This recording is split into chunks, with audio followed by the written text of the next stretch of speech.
कैसे हैं आप सब? एक नई क्लास में फिर से आपका स्वागत है। दोस्तों आज हम शुरू करने वाले हैं 9th क्लास का चैप्टर 1। पिछली वीडियो में हमने आपको संख्याओं के बारे में बताया था और उनके कंसेप्ट के बारे में भी बताया था। और आज हम चैप्टर को शुरू करेंगे और कुछ क्वेश्चंस भी चैप्टर के सॉल्व करेंगे। ठीक है, तो हमारा पहला चैप्टर है और हमारा चैप्टर है वास्तविक संख्याएं, क्लास 9th का। और ये आपके स्टेट बोर्ड एग्जाम के लिए बहुत इम्पोर्टेंट है। इसमें हम कम से कम 10 क्वेश्चन, इससे 15 क्वेश्चन सॉल्व करेंगे। तो हम शुरू करते हैं। देखो हमारा पहला क्वेश्चन है 1 और 2 के बीच 5 पर्णी संख्या ज्ञात कीजिए। 9th क्लास का फर्स्ट चैप्टर का क्वेश्चन है। हमने पिछली वीडियो में आपको इसका बेसिक चीज़ें बताई थी और कुछ संख्याओं के बारे में, जैसे शांत, अशांत दशमलव प्रसार, शांत दशमलव प्रसार, प्राकृतिक संख्याएं, पूर्ण संख्याएं, भाज्य संख्याएं, अभाज्य संख्याएं, इन सब चीज़ों को हमने बताया था आपको पिछली वीडियो में। तो मैं यहाँ पर अब प्रश्नावली से शुरू करते हैं। तो हमने पहला क्वेश्चन दिया है यहाँ पर 1 और 2 के बीच 5 पर्णी संख्या ज्ञात कीजिए। तो इनको हम कैसे करेंगे, हमने इसका बेसिक भी पिछले वीडियो में आपको बताया था। तो इनको करना कैसे होता है, देखो हमें चाहिए 5 पर्णी संख्या। तो हम यहाँ पर n बराबर 5 लेंगे, कितना है, फिर हमें n+1 करना होता। क्या करना होता, n+1। तो n+1 यानी 5+1 बराबर 6। जो हमारा n+1 आता है उसका हम अंश और हर में मल्टीप्लाई करते हैं। जैसे में 1 है, इसमें हम नीचे भी, ऊपर भी मल्टीप्लाई 6 से करेंगे और नीचे भी मल्टीप्लाई 6 से करेंगे। तो हमें मिलेगा 6/6। ठीक है, अब हमें 2, हम 2 में भी ऊपर 6 से मल्टीप्लाई और नीचे भी 6 से मल्टीप्लाई करेंगे। तो हमें मिलेगा 6×12/6। ठीक है, अब हमें 6/6 6/6 और 12/6 के बीच पर्णी संख्या निकाल देनी है। कैसे, देखो ऊपर की ओर बढ़ाते जाओ, 6 का 7, 7/6, 8/6 नहीं 8/6, 9/6, 10/6, 11/6 और 12/6। ये हमें मिल गई है 5 पर्णी संख्या। ठीक है, आपको अच्छे से समझ आया होगा। अगर नहीं समझ आ रहा है तो आप वीडियो को दोबारा देख लेना और कमेंट में जरूर लिखना आपको समझ आया कि नहीं आया। ठीक है, नेक्स्ट सवाल है हमारा 2 और 3 के बीच एक पर्णी तथा एक अपर्णी संख्या ज्ञात करना है। देखो पर्णी तो हम निकाल लेंगे इस तरीके से, लेकिन अपर्णी कैसे निकालेंगे। अगर हमें एक संख्या निकालनी है तो हमने आपको पिछली वीडियो में भी बताया था कि इनका औसत निकालते हैं दो संख्याओं का। 1 और 2 का औसत निकालेंगे, 1 और 2 का औसत निकालेंगे, यानी पहली संख्या और दूसरी संख्या को जोड़ देंगे और 2 से भाग दे देंगे। 3/2 ये हमें एक पर्णी संख्या मिल गई। इसकी क्या मिली है, एक पर्णी संख्या हमें मिली है। ठीक है, हम एक पर्णी संख्या ऐसे भी निकाल सकते हैं, इस तरीके से हम करते जाएंगे। फिर अब देखो 1 और 2 है, इसके बीच में एक पर्णी संख्या मिली है 3/2, जो तो हमें 1 से तो बड़ी है और 2 से छोटी है। अब हम इन दोनों के बीच में एक पर्णी संख्या निकाल देंगे, तो इन दोनों को जोड़कर और फिर इनका औसत निकालेंगे तो हमें इसके बीच में एक पर्णी संख्या मिलेगी। तो इस तरीके से भी हम सॉल्व करके पर्णी संख्या 5 निकाल सकते हैं। ठीक है। देखो नेक्स्ट क्वेश्चन है हमारा, 2 और 3 के बीच एक अपरिमेय संख्या ज्ञात करनी है। कैसे करेंगे? हमने इसी तरीके से बताया, इस तरीके से हम सॉल्व करेंगे इसको। मान लो इनका हमने औसत निकाला 2 + 3, तो एक परिमेय संख्या निकालनी होती तो हम इनका औसत निकाल देते हैं a + b/2, तो हमें इसकी बीच की एक परिमेय संख्या मिल जाती है। तो हम इससे 2 को डिवाइड करेंगे और 3 और 2 5/2 यानी 5/2 हमें एक परिमेय संख्या मिली है 2 और 3 के बीच में। किसके बीच में? 2 और 3 के बीच में एक परिमेय संख्या मिली है जो 2 से तो बड़ी है और 3 से छोटी है। तो हमें पता चलता है कि औसत निकालने से एक बीच की संख्या मिलती है, वो एक परिमेय संख्या होती है। अब देखो ये हमारी परिमेय संख्या हुई 5/2, क्या मिला है? 5/2 एक परिमेय संख्या मिली है। अब अपरिमेय संख्या कैसे निकालेंगे? 2 धनात्मक पूर्णांक, ध्यान रखना, 2 धनात्मक पूर्णांक ए बी का गुणनफल करने पर अगर पूर्ण वर्ग नहीं बनता, अगर पूर्ण वर्ग नहीं बनता है तो वो एक अपरिमेय संख्या मिलती है हमें। देखो कैसे? मान लो 2 संख्याएं हैं हमारी ए और बी, ए और बी, ए एंड बी दो संख्या है, धनात्मक पूर्णांक है। अगर इनका गुणनफल करते हैं a गुणा b और पूर्ण वर्ग नहीं है तो हमारी एक परिमेय संख्या होगी रूट ए बी। ठीक है।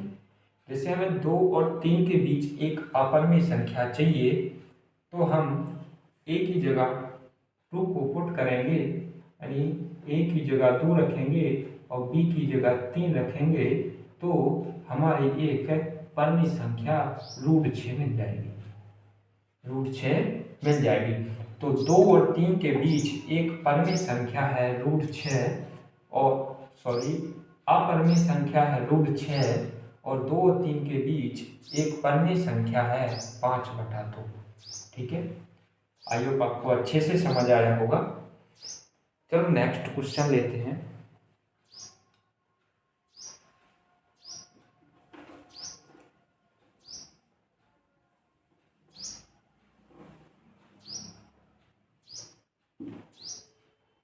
देखो हमें निकालना है 3/25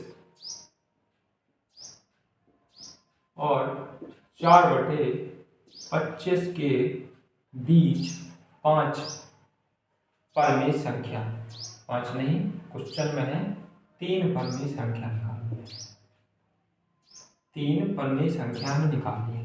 तो इसको हम कैसे करेंगे? देखो हमने बताया था इसका, देखो डिनोमिनेटर तो सेम है लेकिन हमें 5 परिमेय संख्या निकालनी है। पहली बात तो आप औसत निकालकर इनके बीच की परिमेय संख्या निकाल सकते हैं। अब देखो हमें कितनी परिमेय संख्या निकालनी है? 3। तो हम लेंगे n बराबर 3 और इसमें n+1 जोड़ देंगे तो हो जाएगा 4, 4 हो गया 4। अब इसका हम मल्टीप्लाई करेंगे इन दोनों नंबर में, अंश और हर दोनों में मल्टीप्लाई करेंगे, जिससे इस पर कोई फर्क नहीं पड़ेगा, लेकिन हम इन दोनों के बीच परिमेय संख्या मिल जाएंगी। हमने इसमें नीचे ऊपर मल्टीप्लाई किया, 4 की 12/25 चौको 100। ठीक है। अब हमें 4/25 में भी 4 से ऊपर नीचे मल्टीप्लाई करना होगा, 4/4। ठीक है। दोनों में हमने 4 से मल्टीप्लाई किया, इसमें 4 से मल्टीप्लाई करने पर ऊपर नीचे कोई फर्क नहीं पड़ेगा, 4 से 4 काट दोगे तो वही मिलेगा हमें। इसमें भी कोई फर्क नहीं पड़ेगा, 4 से 4 कट जाएगा तो वही मिलेगा हमें। 4 चौको 16 और 25/100। अब देखो तुम कि 12/100 और 16/100 इन दोनों के डिनोमिनेटर सेम है, यानी हर सेम है, तो हम परमी संख्याएं अब आसानी से निकाल सकते हैं। 12 के बाद 13 आता है तो इनके बीच होगा 13/100, 14/100, एक एक नंबर बढ़ाते जाओ, 15/100। ये हमें 3 परमी संख्या मिल गई है। 3 परमी संख्या मिल गई हैं 3/25 और 4/25 के बीच में। आई होप आपको अच्छे से समझ आया होगा। अब नेक्स्ट क्वेश्चन लेते हैं हम, वो भी हम बुक से लेते हैं। आपके बोर्ड एग्जाम की जो बुक्स हैं उन्हीं से हम आपको कराएंगे। देखो यहाँ पर हमारा क्वेश्चन है नेक्स्ट,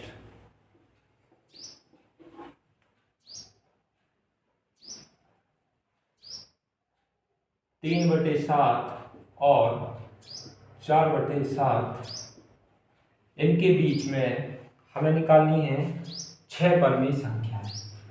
हमें निकालनी है 6 परमेय संख्याएं। कैसे निकालोगे? वही प्रोसेस है जो हमने आपको बताया है। हमें 6 परमेय संख्या चाहिए तो n बराबर यहाँ लेते हैं हम 6 और n+1 होगा हमारा 6+1 बराबर 7।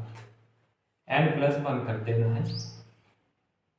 अब 7 आया n+1, ऊपर नीचे हम इसमें दोनों में 7 का मल्टीप्लाई करेंगे।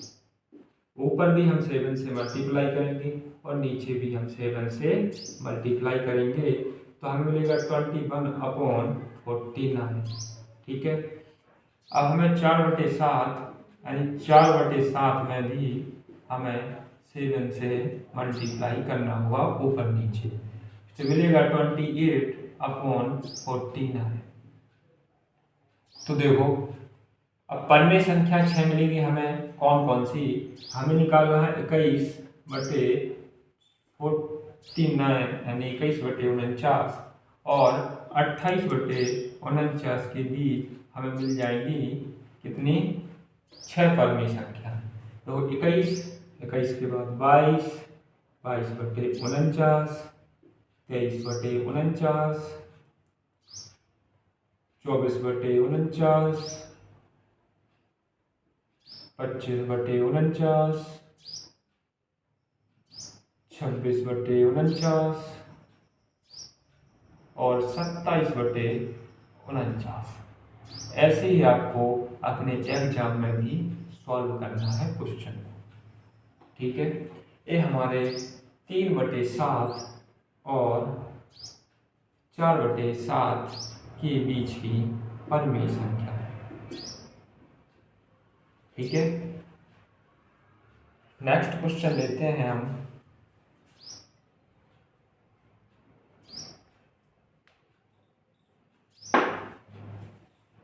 इसको मिटाते हैं पहले। हाँ, ये तो हो गई हमें परमेय संख्या ज्ञात करना। आप अब इन सवालों को अब अच्छे से कर सकते हैं। आई होप आपको कोई प्रॉब्लम नहीं होगी।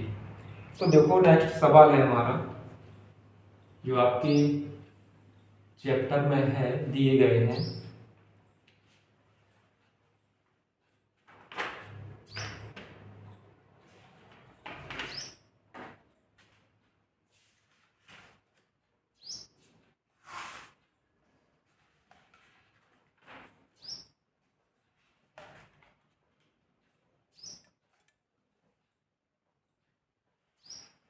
देखो हमें दिया है, क्वेश्चन है हमारा 0.23 वार को m/n के रूप में व्यक्त कीजिए। तो इस सवाल को हम कैसे करेंगे? इसको थोड़ा हम स्याही भर लें या दूसरा मार्कर चेंज कर लें तो सही रहेगा। तो देखो इस सवाल को कैसे करेंगे। हमें दिया है, हमने पिछले सवाल वीडियो में एक सवाल लगवाया था कि अगर हमें यहाँ पर देखना है कि बार कितने नंबर पर है, तो देखो 2 डिजिट पर एक बार है, तो जितने डिजिट पर बार होगा, जितने नंबर पर बार होगा, तो हम उतने ही 9 से डिवाइड कर देते हैं। ठीक है, उतने ही 9 से डिवाइड कर देते हैं। अगर एक अंक को बार बार रिपीट किया जा रहा है तो हम एक 9 से डिवाइड करते हैं। अगर दो अंक को रिपीट किया जा रहा है तो हम 2 9 से डिवाइड करते हैं। लेकिन हमें परीक्षा में लगाना है तो कैसे लगाएंगे? तो देखो, हम इसको मान लेते हैं, माना x बराबर 2 3 0.23 पर बार। ठीक है, इसको हम लिख सकते हैं 0.2323, ये चलेगा हमारा डॉट डॉट। ठीक है, मतलब 2 3 को बार बार रिपीट किया जा रहा है, तो इसको हम कहीं तक भी लिख सकते हैं। इसको मान लिया हमने इक्वेशन फर्स्ट। अब देखो, एक चीज और है, अभी हमने 2 ना ये बताया था कि 2 नंबर पर रिपीट हो रहे हैं, 2 नंबर रिपीट हो रहा है तो उतनी 9 से डिवाइड करते हैं। लेकिन ऐसे सवालों में देखना है कि 2 बार रिपीट हो रहा है तो हम 100 से मल्टीप्लाई करते हैं। अगर एक नंबर रिपीट हो रहा है तो हम 10 से डिवाइड करते हैं। यहाँ पर अगर 3 नंबर रिपीट हो रहा है तो हम 1000 से मल्टीप्लाई करते हैं। यहाँ पर देखो 2 नंबर हमारे रिपीट हो रहे हैं तो हम यहाँ पर 100 से मल्टीप्लाई करेंगे, दोनों साइड मल्टीप्लाई करेंगे। क्या करेंगे? दोनों साइड मल्टीप्लाई करेंगे। तो हम लिखेंगे 100 से गुणा करने पर, 100 से गुणा करने पर कहाँ पर? दोनों तरफ,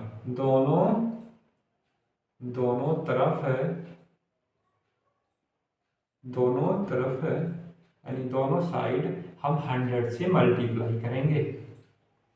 तो करो, 100 में x में 100 का मल्टीप्लाई करेंगे बराबर, अब देखो यहाँ पर 0.2323 डॉट डॉट है और 100 से मल्टीप्लाई करना है हमें। ठीक है, तो ये हो जाएगा 100x बराबर, जब 100 का मल्टीप्लाई करेंगे तो 2 जो पॉइंट होगा हमारा, पॉइंट होगा आगे की तरफ खिसकेगा, और जब डिवाइड करते हैं तो वो आगे साइड जाता है, इस साइड खिसकेगा, और जो हम 100 से मल्टीप्लाई करते हैं तो वो इस साइड खिसकता है, यानी और आगे को जाता है। ठीक है, यानी देखो, अगर 100 से मल्टीप्लाई करेंगे तो इस साइड जाएगा, और 100 से अगर डिवाइड करते हैं तो इस साइड जाता है। जैसे हम मान लो हमने लिखा, और जैसे देखना 2 और 3 100 लिखा है, देखना 100 लिखा, हम कहेंगे 100 से डिवाइड करो, तो आपने अधिकतर होगा 2 0 है तो उतने ही अंक पहले हम पॉइंट लगा देते हैं, दशमलव 23 और आगे 0 लगाते हैं 0.23। अगर हम 100 से मल्टीप्लाई करेंगे तो कहाँ? इस साइड चला जाएगा, पॉइंट लास्ट में पहुंच जाएगा, और आगे 0 0। तो देखो इधर खिसकेगा पॉइंट, वो इधर आगे की तरफ जाएगा, तो 2 और 3 और 2 और 3 डॉट डॉट डॉट डॉट। ठीक है, हम इसको दे देते हैं इक्वेशन सेकंड, यानी समीकरण 2। ठीक है, अब देखो क्या करना है, हम समीकरण 2 में से समीकरण 1 को घटा देते हैं। समीकरण बनी है हमारी, इक्वेशन बनी है समीकरण 1 2 में से 2 माइनस 1 को कर लेते हैं। ठीक है, तो करो, जब इसमें से x को घटाएंगे तो बचेगा 99x इक्वल, और अब देखो इसमें से इसको घटाना है तो क्या बचेगा, बचेगा हमारा 23, घटा के देख लेना। x बराबर आएगा हमारा 23/99। ये हमारा हो गया m/n का रूट। ठीक है, यानी एक रेशनल नंबर में इसका मान आ गया है, यानी यही तो हमारा रेशनल नंबर है कि नहीं है। ये रेशनल नंबर के फॉर्म में आ गई है, यानी m/n के रूप में आ गया है। रेशनल नंबर भी हमारा p/q के रूप में होता है, और m/n p/q का ही तो रूप है कि नहीं है। और तो 23/99 ये भी हमारा m/n का रूप है। ठीक है, तो इस तरीके से हम कर सकते हैं इस सवाल को। देखो नेक्स्ट क्वेश्चन है, हाँ, अगर डायरेक्ट कभी भी ऑप्शन में पूछा जाए कि इसका m/n रूट क्या है, तो देखो 0.23 पर बार है। हमने बताया था कि जितने नंबर पर बार है उतने ही 9 से डिवाइड कर देते हैं।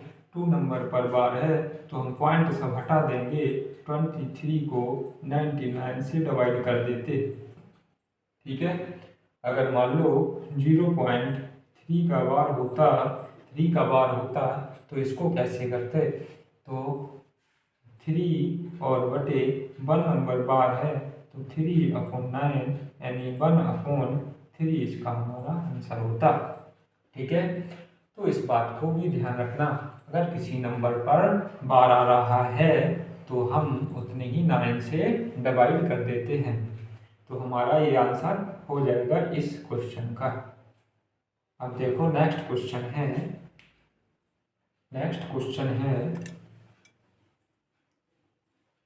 लिखते हैं नेक्स्ट क्वेश्चन कि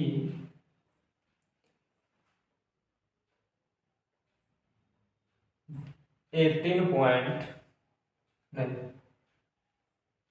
इसको करते हैं 0.3333 डॉट को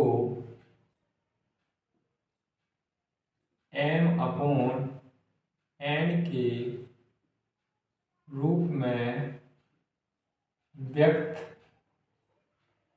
कीजिए।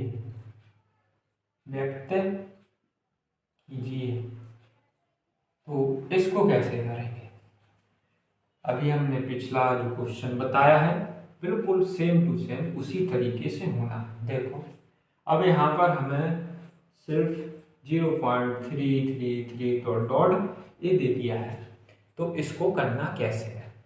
देखो मान लिया हमने, माना x बराबर 0.3333 डॉट, या हम इसको लिख सकते हैं 0.3 का बार, क्योंकि देखो यहाँ पर 3 रिपीट हो रहा है यानी बार बार आ रहा है, तो हम इसको लिख सकते हैं 0.3 का बार। ठीक है, अब देखो इसको मानते हैं इक्वेशन फर्स्ट, इसको मानते हैं इक्वेशन फर्स्ट। अब तुम देखो रिपीटिशन केवल एक नंबर का हो रहा है, तो हम इस इक्वेशन में 10 का मल्टीप्लाई करेंगे। तो देखो करते हैं दोनों तरफ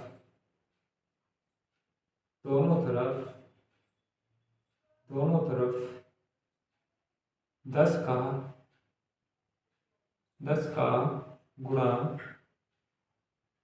गुणा करने पर 10 का गुणा करने पर करो तो 10 x में करेंगे 10 का गुणा, तो x गुणे 10 और 0.3333 डॉट डॉट गुणा 10। ठीक है, अब देखो ये हो जाएगा हमारा 10x, ये हो जाएगा हमारा 1 से गुणा करना है तो 1 पॉइंट आगे खिसक जाएगा, 3.3333 डॉट डॉट डॉट डॉट। ठीक है, अब कहोगे सर जी कि ये तो यहाँ पर 4 3 लिए आपने और आपने फिर यहाँ पर दशमलव आगे खिसक गया तो फिर से आपने 4 ले लिए, ऐसा क्यों?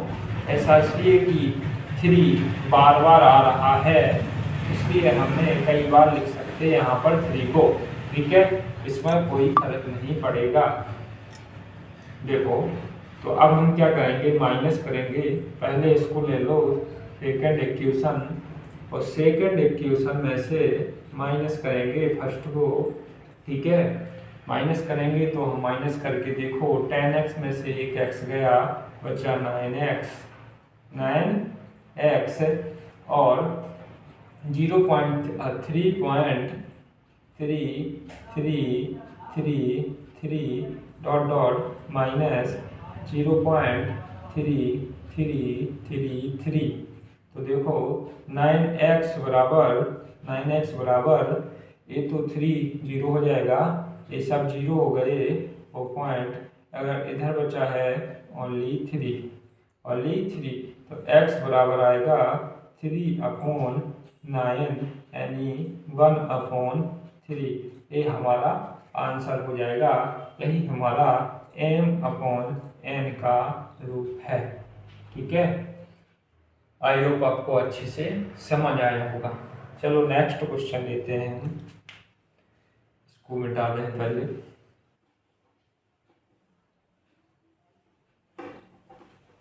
नेक्स्ट क्वेश्चन हमारा रहेगा, देखो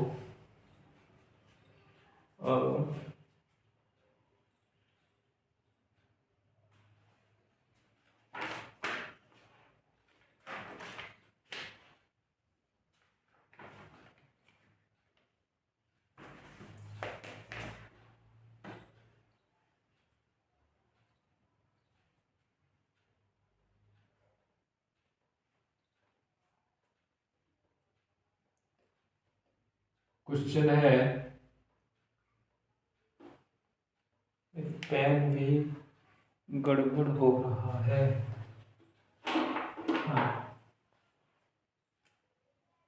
0.235 और 235 पर है बार को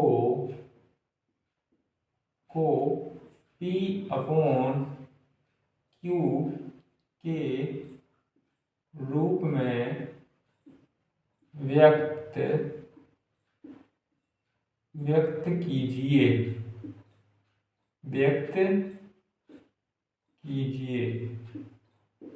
तो देखो कैसे करेंगे इस सवाल को।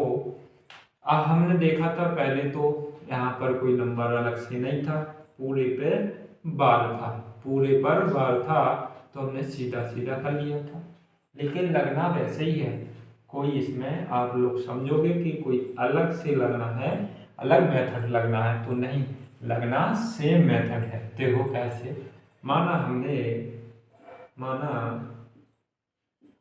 हमने x बराबर 0.235 का बार, इसको हम लिख सकते हैं, क्या लिख सकते हैं, देखो 0.2 और 35 हो रहा है रिपीट बार बार, तो 35 और 35 डॉट डॉट डॉट, ये चलेगा हमारा इक्वेशन फर्स्ट। ठीक है, हम इसको ऐसे लिखते हैं। अब देखो, अब हमें देखो 2 अंक का रिपीटिशन हो रहा है, 2 डिजिट रिपीट हो रहा है, तो हम 100 से मल्टीप्लाई करेंगे तो दोनों तरफ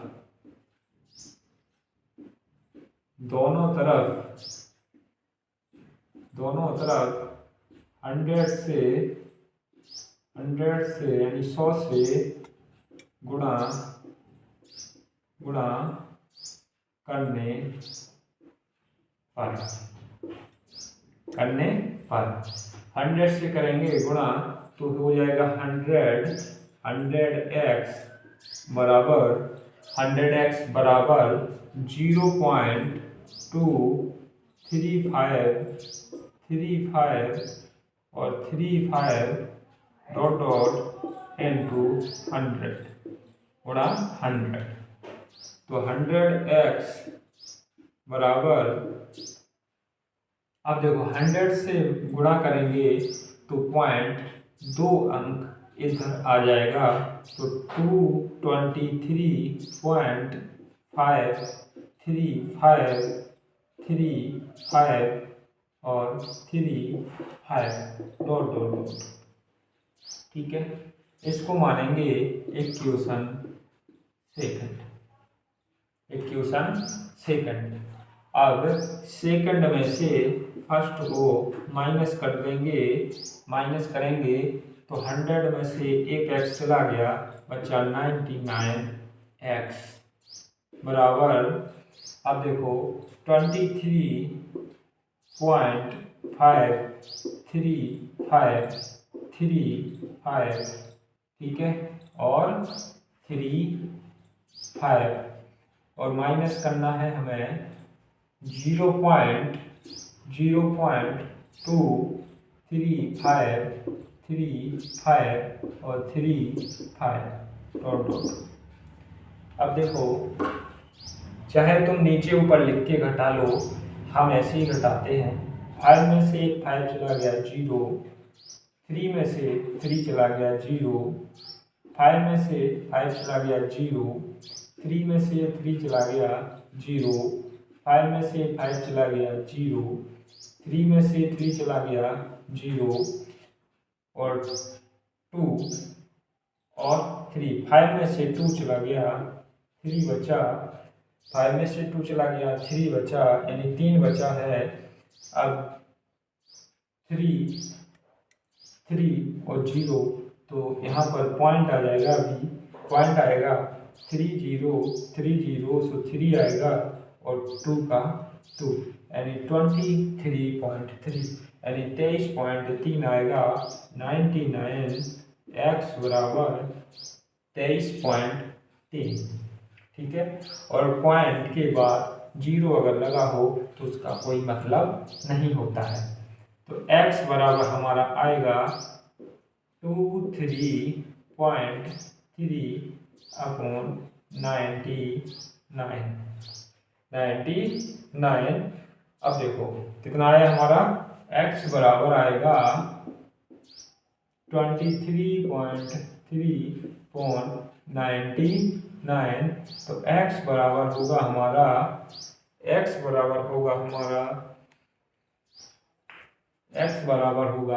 23 और 3/990, क्योंकि इधर पॉइंट था तो हमने पॉइंट हटा के नीचे एक 0 बढ़ा दिया है। तो 0 बढ़ाने पर हमारा पॉइंट हट जाएगा, ठीक है। I और A हो गया P/Q का रूप। आपको सवाल अच्छे से समझ आया होगा, ठीक है। तो आज की क्लास में इतना ही, और हम नेक्स्ट क्लास में और सवाल देखेंगे आपके प्रश्नावली के। आप बुक लेके रखना, यानी आपके पास जो 9th की बुक है वो साथ में लेके रखना, उसमें सवाल मैच करते जाना, ठीक है। सवाल मैच करते जाना। आपकी बुक से ही हम सवाल ले रहे हैं, NCERT की बुक और जो UP बोर्ड की बुक है उसमें भी, और अदर बुक भी है उसमें भी उससे भी हम सवाल ले रहे हैं, ठीक है। आपके परीक्षा के इम्पोर्टेंट सवाल हैं जो आते हैं परीक्षा में, वही सवाल हम आपको करा रहे हैं। और प्रश्नावली में भी जो सवाल हैं वो भी हम आपको कराएंगे, और साथ में इसमें से कुछ सवाल आपको प्रश्नावली की भी मिल जाएंगे। ठीक है, तो वीडियो पसंद आ रही हो तो लाइक करो, चैनल को सब्सक्राइब करना मत भूलिएगा, क्योंकि आने वाली वीडियो है जो आपको हमारी मिलती रहेंगी। सब्सक्राइब करने के कोई पैसे नहीं लगते हैं। ठीक है, तो थैंक यू सो मच, मिलते हैं नेक्स्ट वीडियो।